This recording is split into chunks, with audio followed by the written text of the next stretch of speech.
Yo, yo, yo, yo, yo, yo, yo, what is going on? How's everybody doing today? Thank y'all for tuning into another DnL&x Fitness live stream show. Greatly appreciate ya. Yes, sir.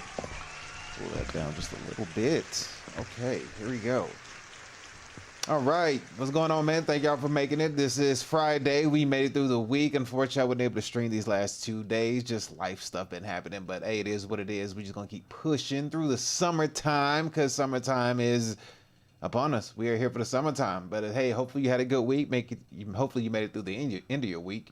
And if you did, just remember what Mr. Child tells you. Oh, you're having a bad day? Did you die? I got shot. But did you die?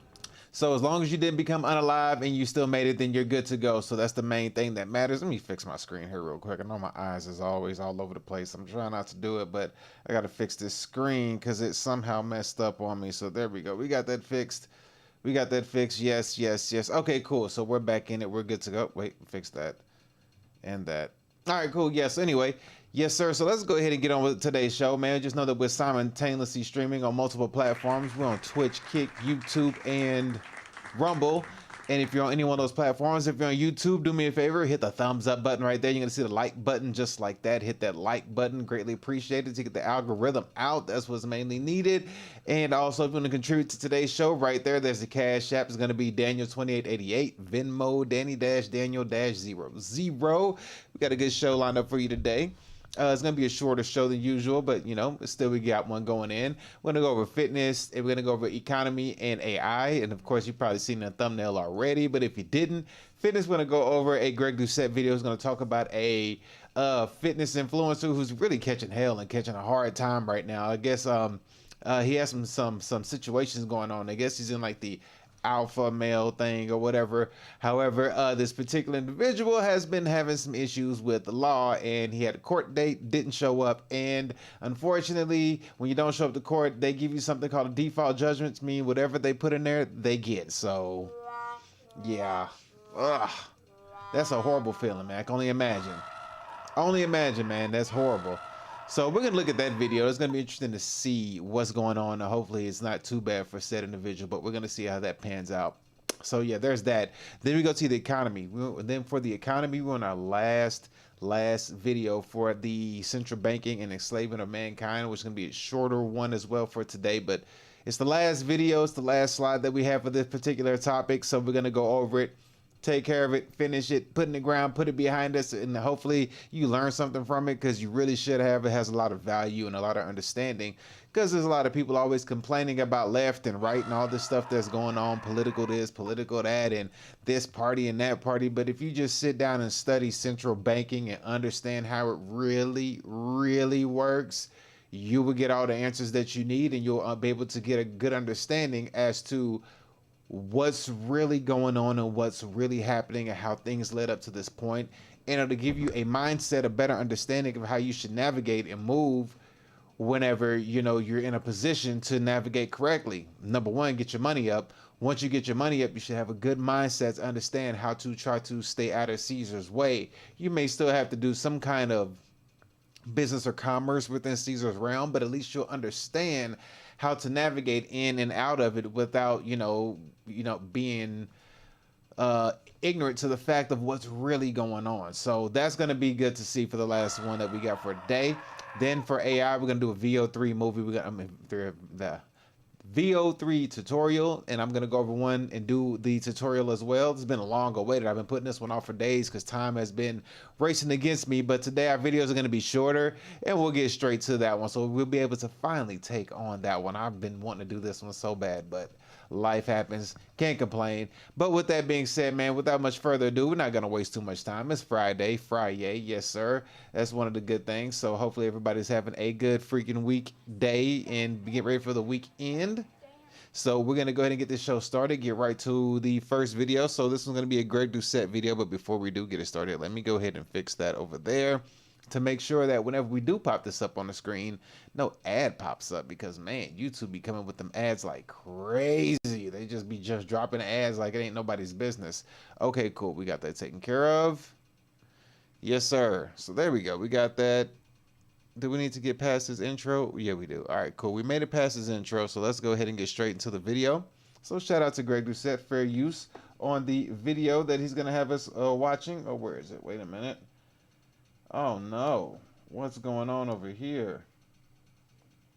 Did we get it fixed? Yeah, we got it fixed. Okay, cool. So let's go ahead and drop right into the video. Had a little issue right there, but we fixed it. So there we go. We're going to change the banner. Bam! There we go. We got the banner set up. So let's go ahead and let Greg take it away. So right here, it's over for this said individual. We're going to see exactly what's going on. Here we go. And breaking news, Wes Watson just screwed himself over. He's lost everything. The government is seizing all of his assets. He's just basically screwed. If you haven't watched John Bravo, he's made 2 videos on this. The first thing was the guy suing him, the 7-foot monster, for 7 counts. And each carries a weight of over $50,000, and so he could likely be losing $1 million, $500,000, $2 million, I don't know. It's a lot of money. He's suing not only him, he's suing the gym, he's suing the other guy, everyone that was involved in beating this guy up. He's taking them to court. We went to his house. We sent him shit in the mail. We emailed it to him, and he's a. All right, so let's see what we have right here. So it has plaintiff supplemental motion for clerk's default and default. Oh man. Let's see, Elevation Fitness LLC, a Florida LLC. Let's see here. Let's see, Watson and Nicholas Dellis, the defendants. Okay, so plaintiff through the counsel and pursuant of Florida Rule of Civil Procedure. On March, it was filed. On April 9th, plaintiff was served.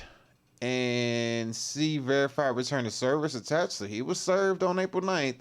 On May 15th, the plaintiff filed a motion for clerk's default. So they had a hearing date set up. He didn't show up. On May 16th, the clerk entered a notice of default.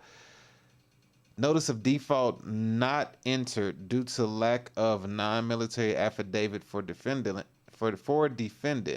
So plaintiff files this supplemental motion to include an affidavit of non-military service for defendant. Upon information and belief, Mr. Such and Such is not and was not at the time effectuated in the military service. Okay, so see affidavit of Todd R. McFarland attesting to defendant okay, so then he went and got it. So let's see. Here we go. Ignoring us, so they're requesting a default judgment. And so by Wes Watson not showing up in court, I don't know if he thought that it's kind of like his boyfriend's hemorrhoids. Perhaps if you just don't deal with it, it'll go away on its own. These kind of things, they don't just go away on their own. Yeah, those don't go away. If you get served, once you get served, you have to respond. Always remember, if you get a default judgment, if you ever get a default judgment, meaning you didn't show up to court to defend yourself for whatever reason, whatever they ask for, they get. Whatever they ask for, they get. So if they swung for the fences and asked for $60 billion and 2 cows and a horse, and they're gonna get it because you ain't there. So, and you were served, you knew to come, you chose not to show up to disrespect the court or not even to defend yourself. So then whatever they put on there is what's gonna be put on the thing. You have to show up in court, and if you can afford a decent price sharmuta, you should be able to afford at least a cheap priced lawyer to defend yourself. I mean, we're talking about hundreds of thousands, if not millions of dollars. And so why not spend some money on that? And so this is a true story. I go to the Louis Vuitton store and I had to find a sharmuta for my Blue Lobster. I mean, he was getting lonely. And so I hired off another Blue Lobster crab. This is going to be his new girlfriend. As you know, the Signature Series pre-workout is the best one. Okay, so he's sitting here trying to basically push his product on us at the same time. So let's see. And we got an ad. Okay. Hi, okay, I'm Burke. Okay, how you doing? How you doing? How you doing? Okay, so we're gonna bounce out of this. Let this ad slide by us real quick. So far we got Mr. Watson there. Unfortunately, it says that he did not show up to court. It's a default judgment. It's not looking good. I don't know how much they sued for. I didn't pay attention to what exactly it said, but we're going to see exactly what all the damages were. Like I said, whatever they asked for, they get. And he didn't just sue him. He sued multiple other people that were around during the situation. So, but that one person didn't show up. So I wonder if the other one's dead. But still, that's, man, that is horrible. Like, don't get a default judgment enter. Why would you not go to court? I don't understand. A default judgment is the worst. Like whatever they say they get. Let me move this camera down just a little bit. There we go. Yeah, whatever they say they get. So that's just gonna be, man, that is no bueno. That is no bueno whatsoever. Like that is gonna be a painful thing to deal with. And yeah, let's just keep going. Let's see what we got here. Here we go. Up. Got Mr. Doucette muted. Here we go. With things that told you to take. We're not sniffing creatine and so on. None of us would ever have done that. And so we don't know what it actually compares to, but we're assuming it's something like that. We go to the gym. We have the best workout ever. If you want to do it here, I'm reading, it is very on the market. And so I'm at the Louis Vuitton store. And I'm like, wow, that luggage, it looks really nice. It's white, it would match the house at home. It had a beautiful portrait. And Buddy, who was trying to sell me everything in the store, basically says, you know, I have sold that set to one person. His name is Wes Watson. And I'm like, are you freaking kidding me? Oh my God! And so I'm like, yes, I know who Wes Watson is. I actually do videos. I've taught a lot of videos on this guy. Anyway, he has nothing he can do. They're seizing his assets, and so all of that money he spent on sharmutas, on Louis Vuitton luggage, on clothing, on shoes to try to make him look like he isn't 5'8". And I mean, the woman that served this guy, and so you serve a guy so that they're guaranteed that they know that they have to go to court. They have no way they can say, oh, I didn't know better. And so perhaps he couldn't make his court date. He was told it was 5'8", but he refused to go until it was 6'2". And so clearly he would have been late. He wouldn't have attended on time. The judge just... Okay, so he's saying that he didn't want to show up because the paper said he was 5'8". That don't make no sense. That doesn't... That's stupid. I don't know. If that's true, that's ridiculous because... Jesus. Like a default judgment. If you don't go, whatever they ask, they get. Don't matter how absurd or how crazy it seems. Like you can just ask for whatever you want, whatever you put on there. If you swung for the fences, they're like, yeah, he ain't here. Give it to him. So to think that they need to correct something for you to show up is something as trivial as your height, when your entire livelihood is dependent on it. I don't know if that's true or not, but I hope not. But let's see. Let's keep going. did it to him today. She put a judgment on his ass for default. They're coming for everything. And so because he... All right, so right here we have, and I really hate the way that guy talks. He talks like I does, and I just got to be. I don't know if that's how he really talks, or if that's his internet character. I don't know I don't know who he is, but Jesus. All right, the default is hereby entered in this action against a defendant, Wesley Watson, named in a foregoing motion for failure to serve or file any paper as required by law. Witness my hand and seal of said court.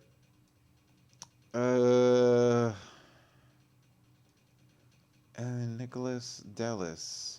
Okay. Caliber Sutton is hereby entered. The name is named in the for failure to serve or file any paperwork. So he never responded and he never showed up to court. Huh. Okay. I don't see a signature, but whatever. But we'll keep going. Let's see what this is. Here we go.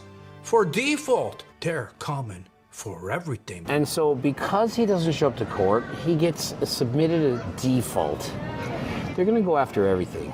I mean, at least show up to court. At least show up to court and say, I'm innocent, I'm guilty. But just not show up. It's not like your boyfriend's hemorrhoids.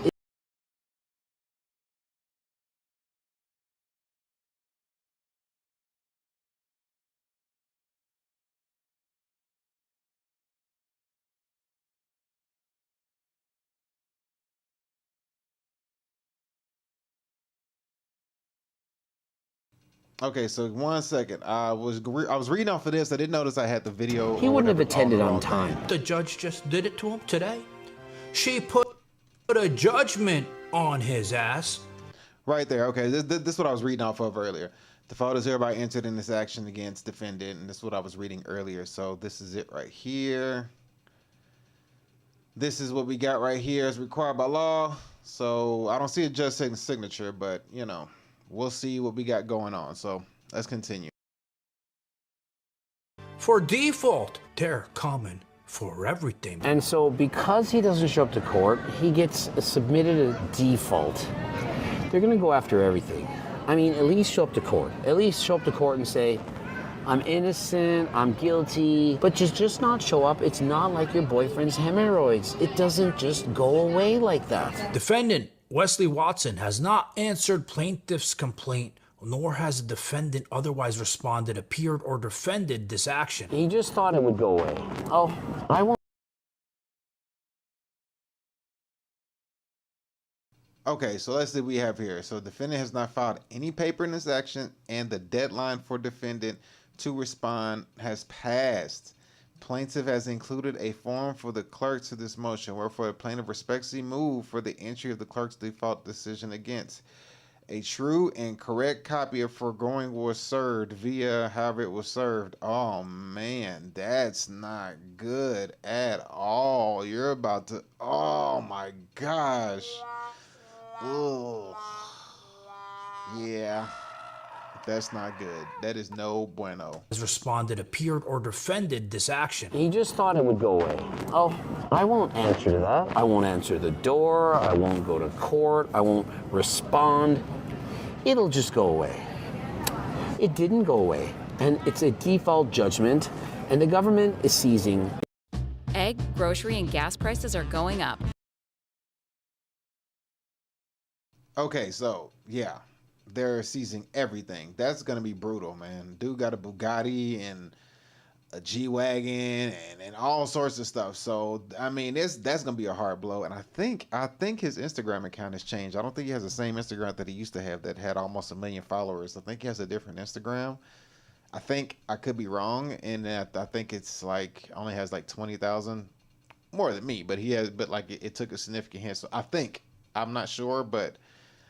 Oh man, that's gonna be rough to see, and they're gonna come for it. They're going to find you. They're going to get it. So this ain't something you can just like avoid or run away from. So we'll see how this pans out. But let's continue with this video and see what else is going on, because this is almost done. But this really sucks. So here we go.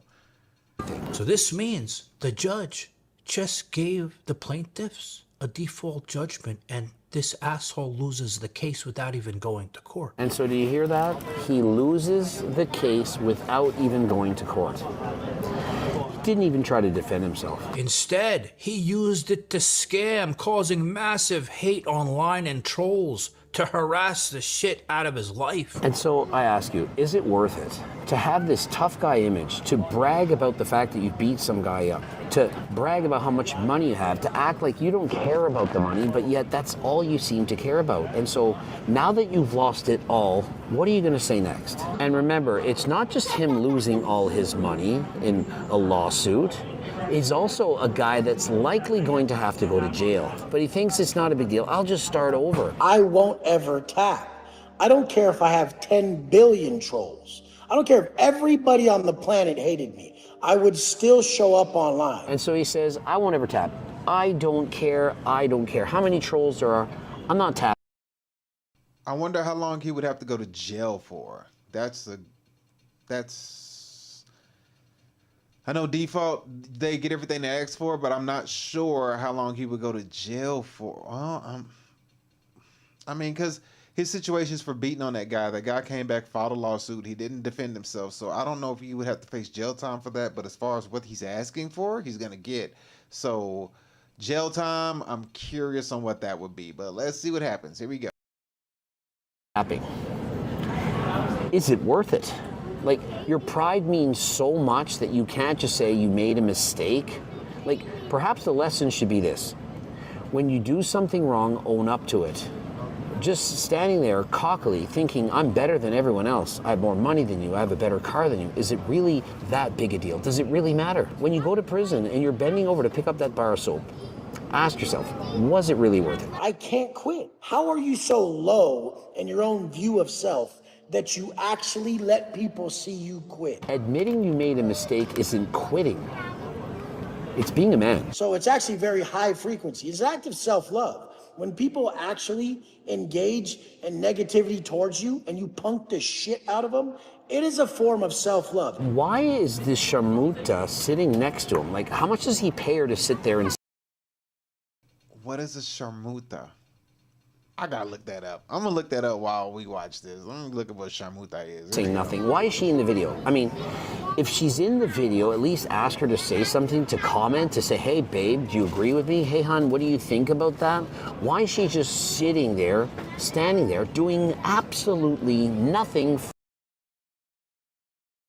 All right, so I looked up what a sharmuta is, and it is what language is this? Hebrew or Arabic?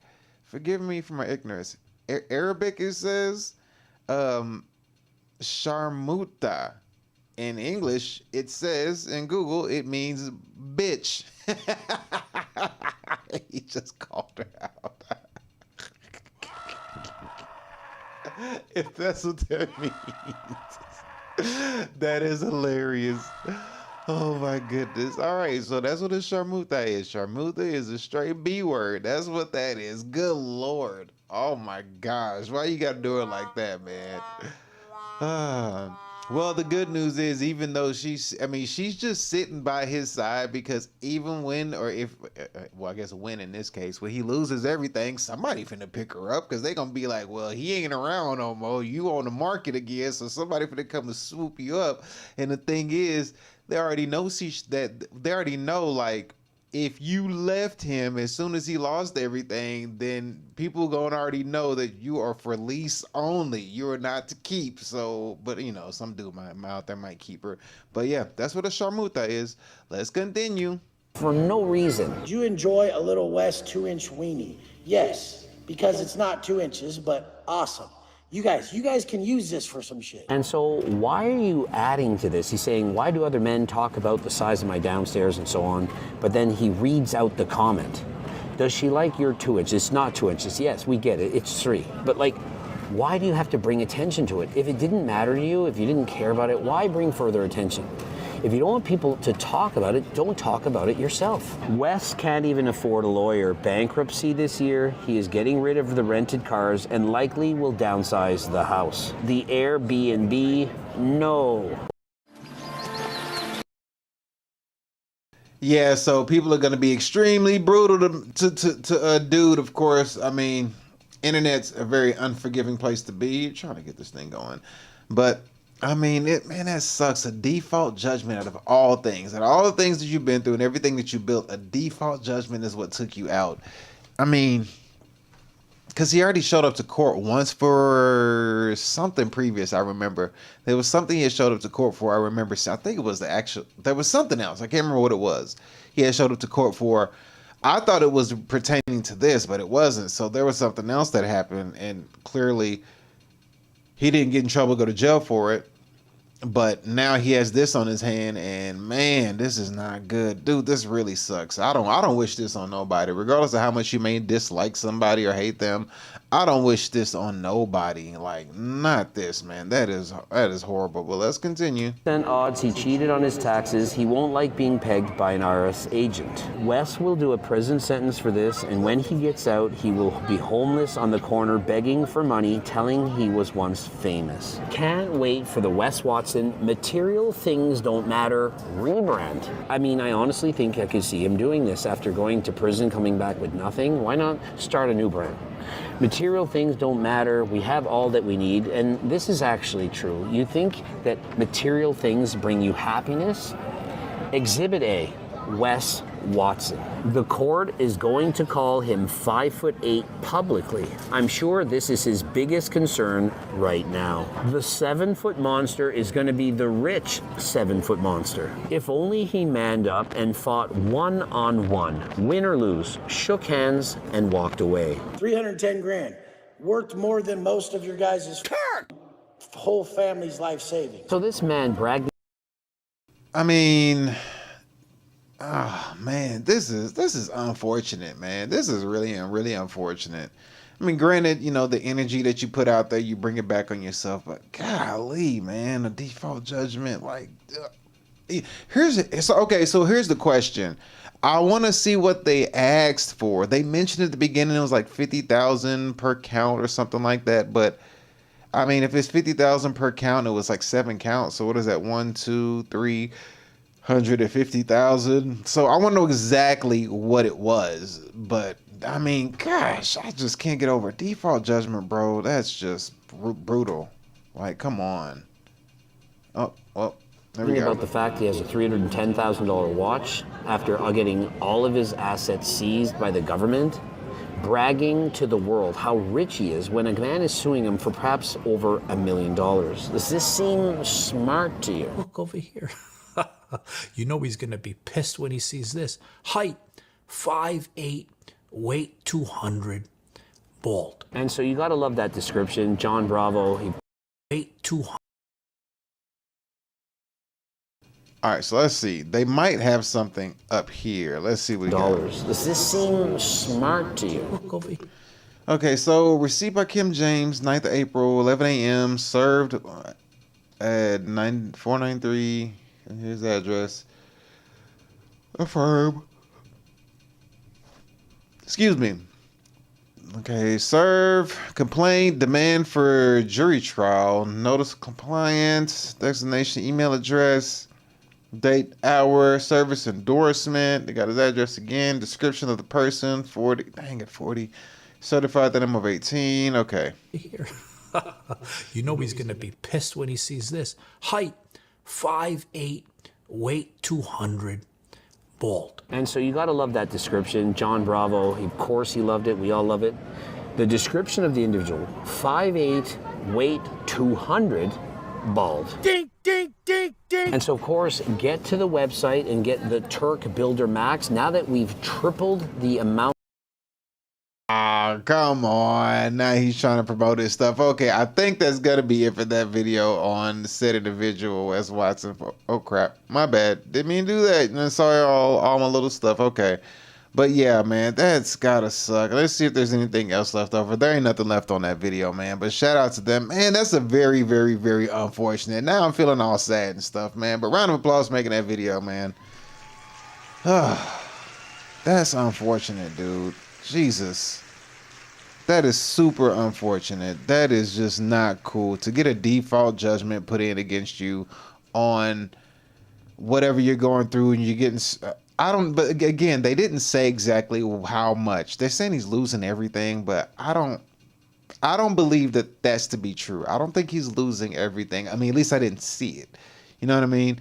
Usually when a default judgment, if somebody serves you with paperwork, okay, usually when you serve somebody with paperwork, the thing you always do, and usually what your lawyers tell you to do is they say swing for the fence.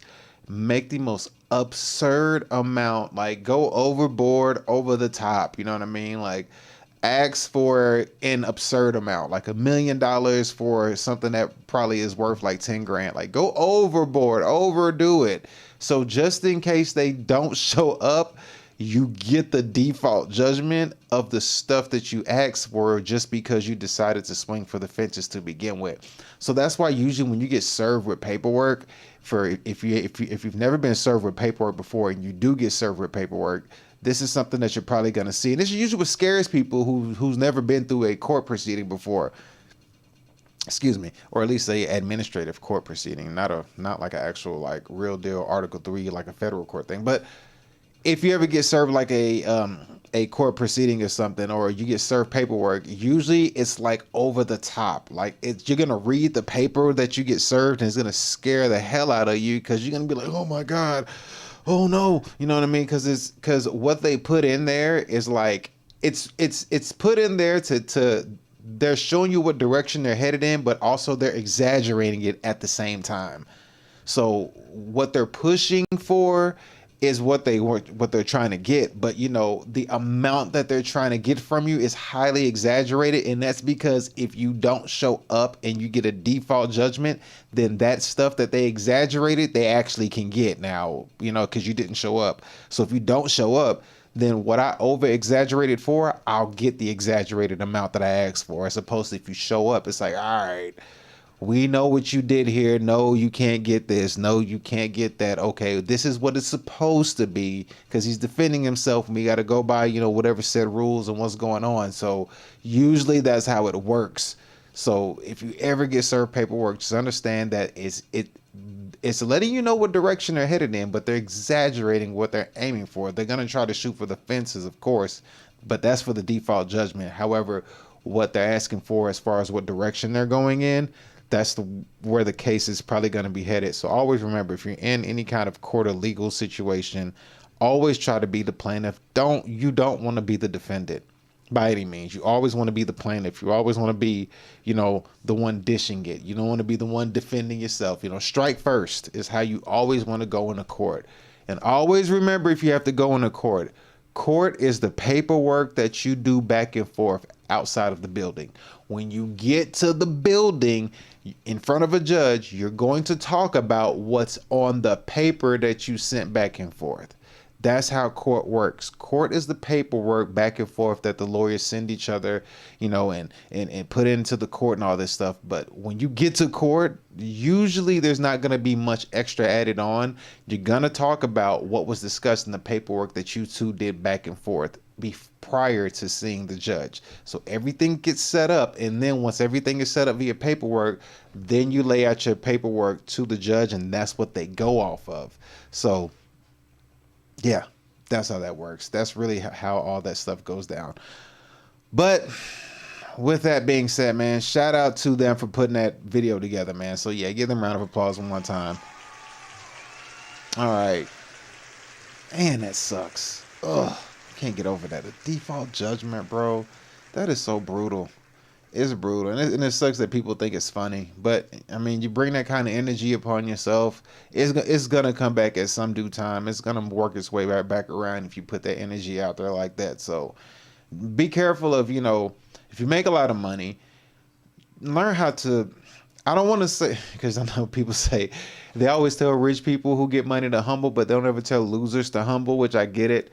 If you get a lot of money, if you make a lot of money, one thing that you need to have when you get that money, have some financial literacy about yourself. Know where to put your money to where it works for you, as opposed to where you have too much money that you blow it on yourself and make stupid decisions. So, for example, that's why it's important to have like a budget sheet with whatever you do. So if you're making a lot of money, right, and you're having, I don't know, like 5 or 6 figure months, have your budget sheet spread out all of your expenses and bills and all that stuff. And then also have a budget sheet for like your investments that you want to invest in. And then at the end of everything, bills, all your bills, all your investments, all the different kind of investments that you choose to have, what's left over after all of that, that should be the money that you spend on yourself. And you want to make that amount as small as possible.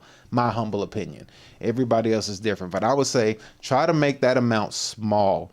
Like, you don't want to make that amount of money large, because you don't want to have too much money left over, because you want to treat yourself and enjoy things, but again, all that should be put into your budget sheet, your emergency fund, your different investments that you choose to invest in, if you choose to do insurance, whatever it is, have all that set up. And then just like free money you're just going to spend freely on yourself just to treat yourself.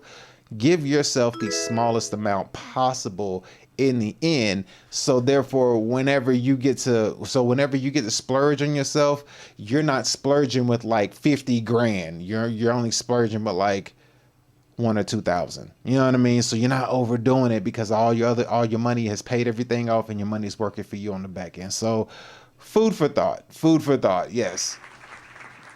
Excuse me. All right, so now the next thing that we're going to do here is we're going into the organ of the day. Yes, sir. We got to go to the organ of the day, and that's going to be, what's the organ of the day going to be today? Let's check it out. Let's see what it's got here. Where are we at? Okay, so the organ of the day is going to be the kidney. Yes, the kidney is going to be the organ of the day, and the kidney is a very, very, very important thing for you to deal with. So let's go ahead and put it up on the screen.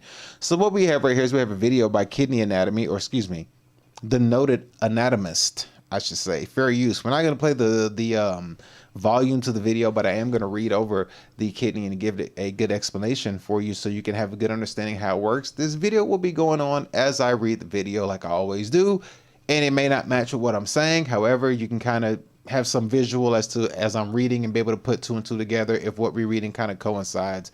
But you get the point of what I'm trying to say. I don't want to waste too much time talking about it. So with that being said, let's go ahead and start this video. And while I'm starting this video, we'll go ahead and see exactly what I have going on here. And this right here, we're going to speak on the kidney.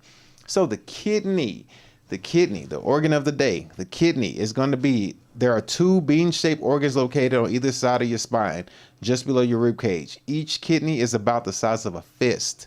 All right. Main function, number one, filtration of blood. It removes waste products, urine and creatine, and filters excess fluids and electrolytes and produces urine. Number two, electrolyte balance. It regulates sodium, potassium, calcium, and phosphate levels, which, interesting enough, if you know anything about growing plants, those are going to be the three things that you want to pay attention to when you grow plants: potassium, calcium, and phosphate. Food for thought. Number three, acid-base balance. It maintains pH levels in the blood. Number four, blood pressure regulation. It produces renin, which helps regulate blood pressure. Number five, I almost got lost. Red blood cell production. It secretes oh man, I'm about to butcher this word. Erythropoietin. Oh, I butchered that. Stimulating red blood cell formation in bone marrow. Number six, vitamin D activation. It converts vitamin D into its active form to help absorb calcium. The anatomy of the kidney. Excuse me. The external. The renal capsule is tough outer covering. The renal helium is the entry-exit site for blood vessels, nerves, and ureter. Then you have the internal cross-section. You have the cortex. The cortex is the outer layer where the filtration begins. You got the medulla, which is the inner regional or the inner region containing the renal pyramids. Then you have the renal pyramids, which is a cone-shaped tissue where urine is concentrated. Ugh. Then you have the renal pelvis, which is a funnel-shaped structure collecting urine before it goes to the ureter. And then you have the nephron, the functional unit. So now each kidney contains 1 million nephrons. Parts of nephrons is the glomerulus. It filters blood. You have the Bowman's capsule, which surrounds glomerulus. Gotta say that word correctly. Glomerulus, and I hope I'm saying it right. Bowman's capsule surrounds glomerulus and collects filtrate. Number three, proximal covulated tubule. It reabsorbs water, ions, and nutrients. Number four, a loop of the renal. It concentrates urine. Oh my goodness, this guy here on my screen, we're gonna get him off for a brief second while we go back to this. Here we go. All right, so then we also have number five, what we were on. Number five, the distal convoluted tubulus is further electrolyte regulation. That is correct. And then also we have, there we go. Number six, which is going to be collecting duct. It's the final urine concentration. Disease and conditions, kidney stones. Boy, you don't want one of those. Drink a shitload of water. Number two is the chronic kidney disease, CKD. Then you have the acute kidney injury, AKI. Then you have the polycystic kidney disease. Then you have the glomerulonephritis. It's a huge word. Yes. So quick facts are going to be each day that your kidney filters 50 gallons of blood. They produce 1 to 2 quarts of urine daily, and healthy kidneys are vital to overall homeostasis. Man, reading with Daniel Elliott today, good Lord, that was a tough read, but we made it through. That's the kidneys. Whew.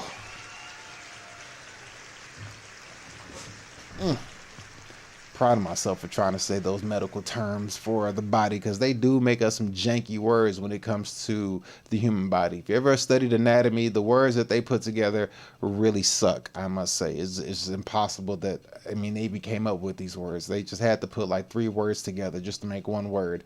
But with that being said, what we're going to do here is we're going to go over to another video.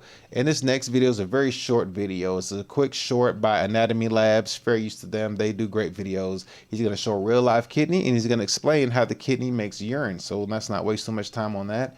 Let's pull this up and take it away. Here we go. That your kidneys can filter up to Oh, wait. Hold on. What do we have here? Okay, so let's try this again. 50 gallons of blood per day. Now, you don't have 50 gallons of blood inside. Did you know that your kidneys can filter up to 50 gallons of blood per day? Now, you don't have 50 gallons of blood inside you, but if you put a little meter on both of your renal arteries, you could see that blood would pass through multiple times a day, and that could equal up to 50 gallons. Now, that blood is eventually going to make it out into the renal cortex, or the outer portion of the kidney, where it's going to get rid of some of the waste products. Those waste products, along with some fluid, will enter into these tiny urinary tubules, which will get bigger and bigger and bigger. And this urine of yours will go down the P tube, which we really call the ureter, and hopefully make it to the toilet. Now, that cleaned blood will leave through a different pathway through this flattened renal vein, and you should be excited about that because now that blood has been filtered and you've gotten rid of some of those waste products. Did you know that your kidneys can filter up to 50? Okay, so I'm going to put my 2 cents on this because I, had a kidney stone previously. So let me explain something to you really quick. This is something that you're going to want to know, or at least you should know. And hopefully I scared the living shit out of you for this. So here we go. So I'm going to let him explain this little part real quick. So hear him out. Get bigger and bigger and bigger, and this urine of yours will go down the P tube. There you go. So right here, this is the P tube. This is where your urine goes out, and then this connects to your pee hole. All right, so here we go. This is where it gets interesting. So kidney stones, for those of you who don't know, never had one, don't understand how it works or what it is, I'm going to explain this to you like I was told by a urologist. Get ready. So this is how it works. When I had a kidney stone, right, this is how it works. First of all, when you feel a pain on your back side over here, like it's like on the back right side or back left side, wherever your kidney is. I think it's the back right side, but whatever it is. Wait, yeah, right here, the back right side where my hand is. If you feel a pain there, like it's like, you know what I mean? Like, you know, drink immediately go down a gallon of water and continue to do that every single day for the rest of your life. Just keep drinking water. Drink water. Cause you're probably dehydrated, number one. You might start peeing brown and blood, which is just scary. It just might be dark and cloudy. It's not a good sight to see. So easy on the Monster energy drinks or the high caffeine drinks or the pre-workouts. If you're drinking those, cool. Drink a hell of a lot of water behind it because you got to get that out. So with that being said, when you get a kidney stone, it's calcium. Calcium builds up and they become like little bitty rocks. You know what I mean? Like little bitty, like crystal, like rocks, calcium balls or whatever they are, but they're not like smoothly rounded. They turn into calcium balls, but they're rigid with sharp edges and sharp, points and stuff like that. So what ends up happening is those little calcium balls, whatever, build up, right? And what happens is they can get right in here, right into this P tube, and it just, imagine a rigid, sharp, I don't know, like you ever found like a small little rock or something, but it's really sharp and pointy all around. And it's supposed to be going through here. And this is what they say. If you have a kidney stone, that calcium, that sharp, rocky calcium ball is going through your P tube. And that and that little calcium ball is going to go out into this P tube, and you're going to have to pee it out through your pee hole. Now, from what I hear, is that it is the most excruciating pain, and it's the male version of giving birth. That's how bad it is. So you don't want this to happen. I was fortunate that this didn't happen to me because I did thorough research and did everything in my power to dissolve the calcium. And ways to dissolve the calcium is going to be horseradish, acupuncture, a hell of a lot of water, and pray. That's my best remedy I could give you, and maybe some herbal medicines from a Chinese doctor or something like that. But you want it to dissolve. Now, for whatever reason, if the little calcium ball, if the little calcium ball of calcium, it gets stuck in here and it can't come out, it's too big or whatever the case may be. Okay, here's the part where you're probably gonna irk in pain. I was told that if it doesn't come out and it can't come out, what they're gonna do, they're going to stick something, they're gonna stick something, a tube or something, in your pee hole, and they're gonna go in and they're gonna come up this way and break it down and get it out of there however they choose to do. So when I say do whatever you can in your life to never develop a kidney stone. I mean that from the bottom of my heart to you. I don't wish that pain on any freaking body. That is horrible. You don't want that, okay? You don't want that. So just telling you from experience, and I had a kidney stone, thank God it dissolved, but I've spoken to a urologist. This is what he told me. This is how it went down. He said, look, if you can't pee it out, this is what we're going to do. And I was like, oh, buddy. I was like, He didn't say that. Tell me he didn't just say that. so then I started doing my thorough research, and what I ended up learning, like I said, horseradish, water, acupuncture, and hopefully some herbal medicine from a Chinese medicine doctor or something like that. Hopefully those help. Horseradish turns out, and when I say horseradish, I mean the root. The root of horseradish, you may have to chop it up in your Ninja or a juicer and drink it. The most potent stuff I've ever drank in my life. I didn't know it was that strong, but I realized it's extremely, extremely hard to find. It's one of the hardest things I've ever tried to find in my life. So there's something deeply rooted and very medicinal or healthy about horseradish root or whatever. But oh man, I hope I'm not saying the wrong thing, but I believe it's horseradish. Oh, I hope I'm not telling y'all wrong, but I'll have to fix it if I'm wrong. So just know that, but just understand that this is how kidney stones work. This is how vital your kidneys are. And if you ever worked in a nursing, or if you know a nurse or a doctor, keep your kidneys healthy and ask them about something called dialysis. Dialysis is something you don't ever want to be put on. And God, my heart goes out to everybody that is on dialysis, because it's one of the worst things that you could deal with. So take care of your kidney, take care of your body, because you don't want to go through any complications with this organ right here. It is straight suffering. It's nothing good. It ain't nothing pretty. And just imagine if you have a kidney stone, right? And all they can tell you, right? Whenever I had my kidney stone, they gave me like this little they gave me like a funnel, and it had like a I want to call it like a sifter net at the bottom. You know what I mean? Like if you're like cooking spaghetti, you pour the spaghetti to drain it out or something, like a sifter. That's the best way I can explain it. Like a sifter that the gold people use for dirt and gold to sift out something like that, but it's in like a funnel. So funnels like this, you pee in it like a gas funnel, has a sift at the bottom so it can catch the kidney stone in case you pee it out. Could you imagine sitting there every day you got to go pee, whether it's 1 day, 2 days, 3 days, 2 weeks or whatever. And while you're waiting to piss out a calcium ball out of your pee hole, you're also thinking to yourself, if I don't piss this out, which I'm going to cry my balls off, when I get to the urologist and he sees it still there, he's going to stick a tube in my pee hole and go up this way to go get it. That ain't something that you want to deal with. So please, I say this with impunity, please take care of your kidneys. Drink water. Don't go through this, okay? That's going to be my rant for the kidney of the day. And hopefully I scared you into some value to hopefully make you do the right thing. Yes.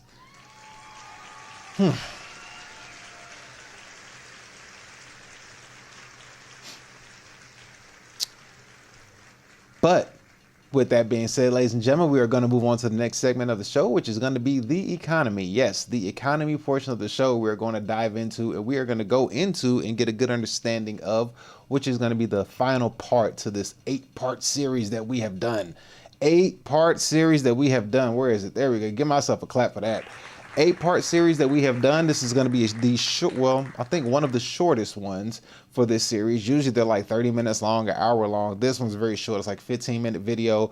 And this one is going to be called the banking crisis. So it's the central banking enslavement of mankind. The final part is called banking crisis. So we're going to get a good understanding, I'm guessing, on how banking crisis works, or to see exactly what it does and how it affects society as a whole. So far, this series has been amazing. If you haven't seen it, go back through. I have them labeled part 1, 2, 3, and so on and so forth. And it gives you a great understanding of the history of how it works. All the people who fought for it. Let me show you. All these people who fought for it, who fought over it, who understood it, who saw a long view of what it could do to societies, and to give you an understanding of where we are today and how things are turning out and why things are the way they are. So with that being said, I'm not going to waste too much more time because I want to get into this one and finish this last segment up of this and get on to the AI portion to do the VEO3 tutorial. So let's go ahead and dive right into this, and I need to change the banner. There we go. So the banner's changed. We're going to go ahead and dive right into this, and like I said, it's 15-minute video. I'll stop it and intervene as I need to, but let's go ahead and finish off this last segment of this series. So here we go. Take it away. Oh. By Stephen Mitford Goodson. A History of Central Banking and the Enslavement of Mankind by Stephen Mitford Goodson. Chapter 8. The Banking Crisis. I'm afraid that the ordinary citizen will not like to be told that the banks can, and do, create and destroy money. The amount of money in existence varies only with the actions of the banks increasing and decreasing deposits and bank purchases. And they who control the credit of a nation direct the policy of governments and hold in the hollow of their hands the destiny of the people. Reginald McKenna, former Chancellor of the Exchequer. Historical overview. Banking crises. All right, so real quick, I want you to understand that right there. They who control the credit of a nation, currency, direct the policy of governments and hold in the hollow of their hands the destiny of the people. So whoever currency you are using, that's who rule you are under. Keep that in mind. So if you're using somebody else's currency and you're not using shekels, you know, that God put on this earth for you, and using another man's created currency, that's who rule you are under. So just always keep that in mind and remember that as you live life. Chancellor of the Exchequer. Historical overview. Banking crises generally take three forms. 1. Where an individual bank collapses because of a lack of confidence and a subsequent withdrawal of deposits. 2. A bank run when a number of banks fail simultaneously. And 3. When the entire system implodes.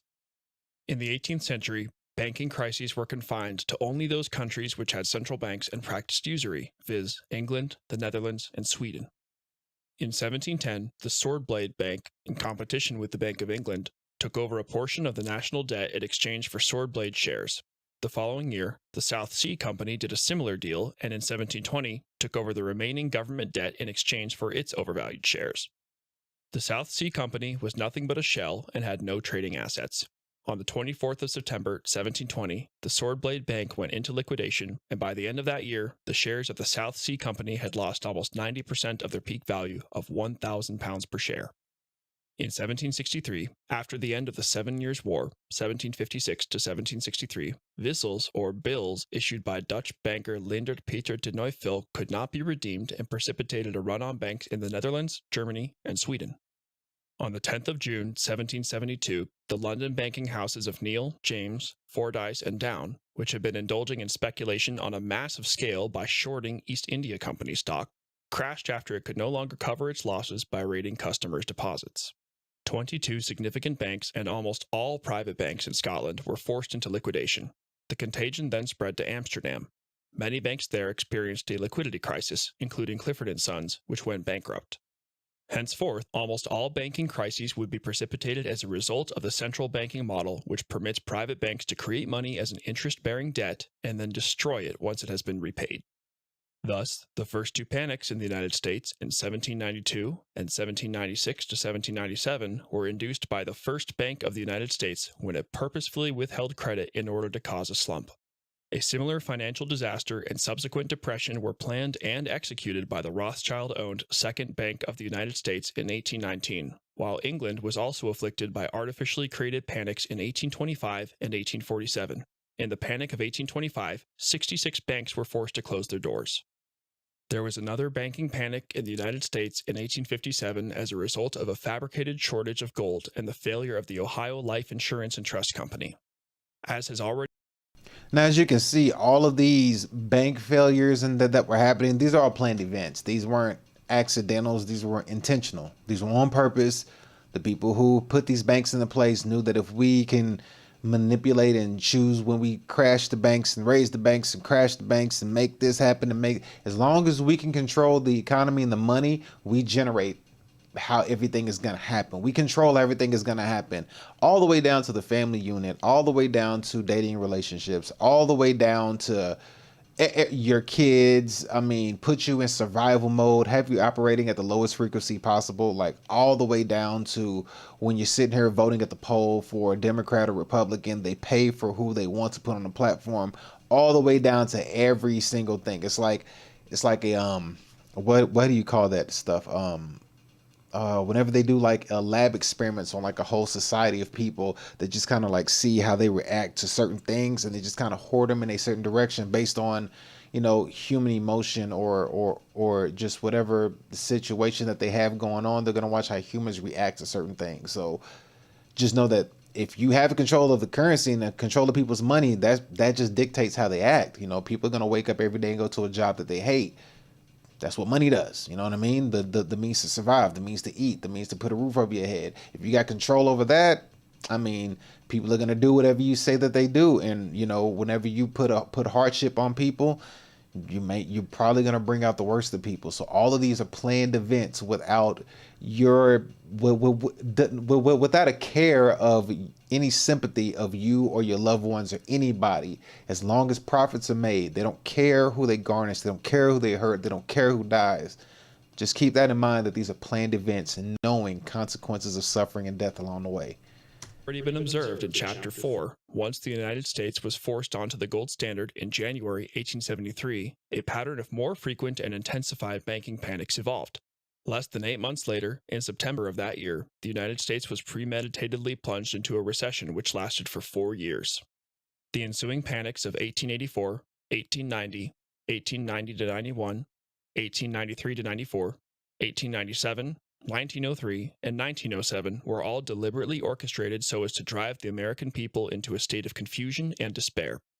After 40 years of planned chaos, of Doesn't that sound familiar now? American people's in a state of confusion and despair, because right now everybody is like on some get money, which is true. I'm all about that. Get your money, but learning about this and me showing you this, and hopefully just opening the eyes to at least one person. I just need one of y'all. I just need one person to get their eyes open. I can't save them all. Just like Superman. Superman tried to save the world, but still people died.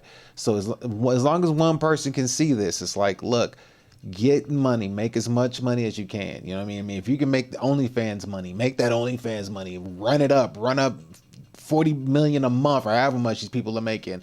But know what to do with your money. Know what to do with it. That's the main key. Don't just only live lavish and luxury. Get your paperwork in order. Make sure you have your stuff under wraps so you know exactly how to navigate these cycles, understanding how these people operate, because they're going for dominance of the world and enslavement of mankind. They're doing it. So you have to know how to operate when you get into a position of money. And boom and bust, as well as a targeted media campaign of disinformation, the population meekly capitulated, and the banking conspirators' dream of a United States central bank was realized on the 23rd of December, 1913. After the Great Depression, which had been contrived by the U.S. Federal Reserve Bank, a relative period of stability supervened until the 1990s, when an ever-increasing number of countries suffered economic crises and financial difficulties. Finland, Sweden, Venezuela, Indonesia, South Korea, Thailand, Russia, Argentina, Ecuador, and Uruguay. The banking crisis, 2007 and onward. The seeds of the current banking crisis were sown when the Glass-Steagall Act of 1933, which prohibited bank holding companies from owning financial institutions and separated banks from investment houses, was abrogated on the 12th of November, 1999. At the time of the promulgation of the original act, Senator Carter Glass, a former U.S. Secretary of the Treasury and one of its authors, remarked that, "With a gun, a man can rob a bank. With a bank, a man can rob the world."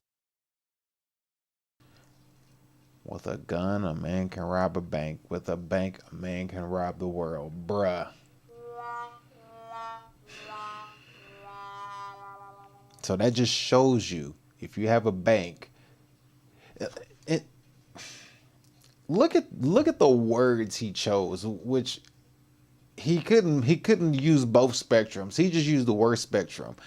With a bank, a man can rob the world. With a bank, a man can save the world too, but that's not what they in it for. They not in it to save the world.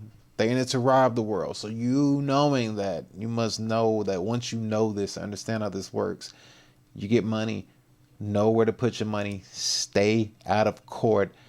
Don't get the wrong woman pregnant. Don't get no women pregnant until you can go have a dowry or arranged marriage in a different country, because that don't happen over here. Know exactly where to put your money and make you the last person who gets the money at the end of the day, after all of your investments and expenses and taxes are paid for that month. Then you get the remaining left over. So just know how to navigate, because this is how these people are navigating. With the bank, a man can rob the world. They ain't talking about saving the world, which you could do with the bank. You could save the world, but that's not how they're operating. They're operating and robbing you, and not just you, your kids, your grandkids, and they're looking to enslave anybody that comes after you, or just completely injure your bloodline or your name for to wipe it off the face of the earth, which I'm pretty sure they've done 10 times over. So think about that. Think about that, how deep that runs, and how many times they've done this. How many times they've wiped a man's complete lineage off the face of this earth. So think about that as you moving forward. It was deemed towards the end of President Clinton's administration that everyone had the right to own a home, and for this purpose, the Department of Housing and Development initiated a program called National Homeownership Strategy Partners in the American Dream. In order to attract as many new homeowners as possible, credit standards and regulations were relaxed, and government allowed borrowers a tax credit of $8,000. Low teaser interest rates were offered for the first 2 years, but with substantially higher rates being payable thereafter. Between 1998 and 2006, house prices rose by 124%, but 2 years later, in 2008, a drop of 20% was recorded. In contrast to rising prices, the affordability of housing showed a declining trend. Between 1980 to 2000, the ratio of the cost of an average house to median household income was 3.0, but by 2006, it had risen to 4.6. Credit default swaps, which were intended to hedge or speculate against credit risks, increased hundredfold between 1998 and 2008 to $47 trillion and had a notional value of $683 trillion. In order to fuel the property boom, innovative financial products were developed, such as collateralized debt obligations. Mortgages of varying degrees of quality were bundled up and, after having been assessed, fraudulently as it transpired by rating agencies as being AAA in many cases, were sold on to gullible investors. In order to further this culture of greed, the shadow banking sector, which includes investment banks and hedge funds, and whose total funds were believed at that time to have amounted to in excess of $100 trillion, aggressively marketed these products, notwithstanding the fact that by June 2007, 39% of all home loans did not meet the underwriting standards of any issuer.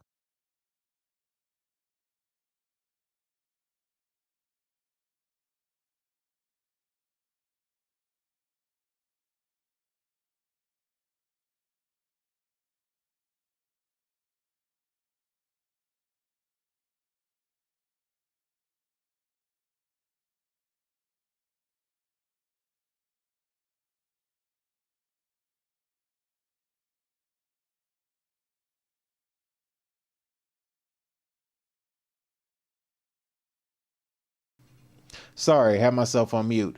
So you have 39% or 40%, we'll say, of all home loans did not meet the underwriting standard for any issuer. 39% of all home loans did not meet the underwriting standard of any issuer, meaning that whoever got a home loan, 39% of those people could not actually own up to the loan. So when they did the rug pull, it was inevitable that a lot of them were, about 40% were going to foreclose because they couldn't handle the mortgage or the loan that they were set up for. Maybe a few of them slipped through the cracks, but still, that's a huge percentage to go down whenever you do the rug pull. 39% of all home loans did not meet the underwriting standards of any issuer. The balloon finally went up when Lehman Brothers was declared bankrupt on the 15th of September 2008.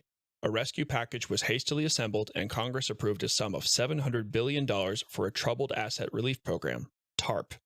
But this was only the tip of the iceberg, as the U.S. Federal Reserve Bank has since granted over $16 trillion worth of assistance to domestic and foreign banks. According to the memoir of Neil Barofsky, Inspector General of the TARP, the final figure may well exceed $24 trillion. These people were playing with trillions. And this is in what, 2007, 2008, they playing with trillions? Trillions. So whatever number comes after trillions, they're on their way there. We over here looking at like, oh, the first billionaire and hundreds of billions of dollars. These people were playing with trillions 20 years ago. 20 years ago, they were running into the trillions, close to, on their way to hitting $100 trillion. So, you know, they're already looking at what come after a trillion. And I'm going to say, since Bitcoin hit the scene, I'm pretty sure they're looking at the number that comes after, was it trillion? Quadrillion? So whatever the fifth number is, if you know what I'm trying to say, I'm pretty sure they're on their way to that. Or this, you know what I mean? They're way ahead of us, light years, dude, when it comes to money. It's ridiculous. It therefore comes as no surprise that, during the period 2008 to 2013, the U.S. Federal Reserve Bank has expanded its balance sheet by 500% to $5 trillion in order to prop up an insolvent banking sector with its Ponzi-like quantitative easing program. While in similar vein, between 2007 and 2012, the balance sheets of the six largest Western banks have been inflated by 36.4%, from $10.7 trillion to $14.6 trillion. Causatum. In the aftermath of this financial crisis, attempts have been made to remedy what is in essence an insoluble problem. The Dodd-Frank Wall Street Reform and Consumer Protection Act, passed into law on the 21st of July 2010, contains numerous regulations designed to promote accountability, financial stability, and transparency. You ever wonder why they all wear the same outfit? You know, it's like they all wear the same outfit. They all wear the same suits. All of them. You know what I mean? They all wear the same suits. I mean, they can say that it's, I don't know what they call it, but whatever. But me personally, just my personal opinion, I've always wondered why they all wear the same outfits. Like, isn't that the same context of a gang? You know what I mean? Like a gang's color, purple, red, blue, or bandana or a flag, like something that represents, you know, like a gang dresses a certain way. You know what I mean?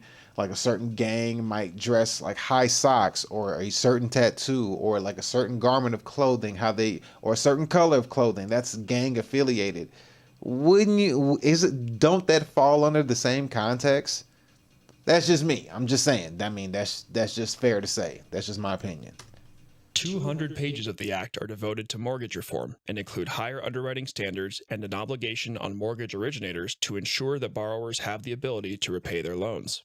The sciolists of the Basel Committee on Banking Supervision have proposed higher levels of capital and liquidity ratios in the hope that these measures will strengthen the banking sector. Regrettably, they will in all probability have the opposite outcome and will only cause the money supply to shrink further and thereby deepen the recession.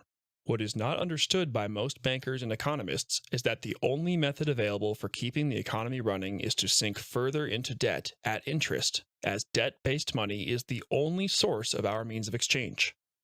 Hence, the persistent mantra that growth must be maintained at all costs, because if all loans were to be repaid, the money supply would vanish, and we would be reduced to exchanging goods and services with banknotes and barter. In the current situation, a worldwide debt cancellation would therefore not be out of place if the money supply could be replaced by state bank-created, interest-free, and debt-free money. The underlying reason why the developed world, which has in the past produced superior, long-lasting products, has been partially deindustrialized is so that inferior goods have to be continually produced by third-world countries in order to fuel the growth syndrome. It also highlights the absurdity of the insistence that Europe needs economic growth when its indigenous population is shrinking. This policy of deliberately planned obsolescence and forced growth also has very deleterious effects on the environment. As will be observed in the final section, the collapse in female fertility rates in the developed world, which is a direct consequence of usury, will lead to the extinction of civilization.